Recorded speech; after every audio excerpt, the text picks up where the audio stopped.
Ça va vous? Ah, moi j'ai une petite forme en ce moment, mais c'est normal, c'est parce que c'est l'automne. Alors bien sûr, c'est la saison des premiers virus, et c'est vrai qu'en ce moment on est gâté, mais il n'y a pas que ça. En fait, si on est fatigué en automne, il y a une raison chimique et il y a une raison psychologique. D'abord, notre métabolisme, il faut qu'il s'adapte à la baisse des températures, et ça déjà, ça va pomper notre énergie. Mais il y a un autre truc qui va perturber notre petite mécanique, c'est le manque de luminosité. Il y a plusieurs de nos fonctions, comme la digestion ou le sommeil, qui sont régies par notre rythme circadien, c'est-à-dire notre horloge biologique en fait, qui dépend énormément de la lumière extérieure.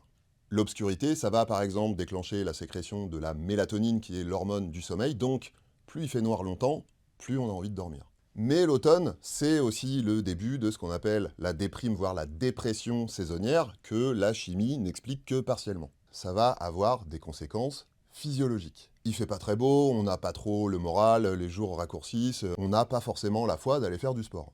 Problème, moins on en fait, moins on a d'énergie, et surtout, moins on dort bien. Donc le lendemain, on est encore plus fatigué, c'est un cercle vicieux. Heureusement, il y a des choses très très simples à faire pour contrer tout ça. Notre alimentation, d'abord, hein, pour tout ce qui concerne l'énergie, c'est quand même la base. Ensuite, maintenir une activité physique régulière, pas forcément besoin d'aller soulever de la fonte, juste sortir marcher un peu quand on peut, en choisissant de préférence des heures où il fait jour, parce que la lumière naturelle, elle favorise la sécrétion de sérotonine, qui elle-même régule l'équilibre éveil-sommeil. La sérotonine, c'est aussi l'hormone du bonheur, donc faites-vous plaisir, ça aussi, ça donne de l'énergie.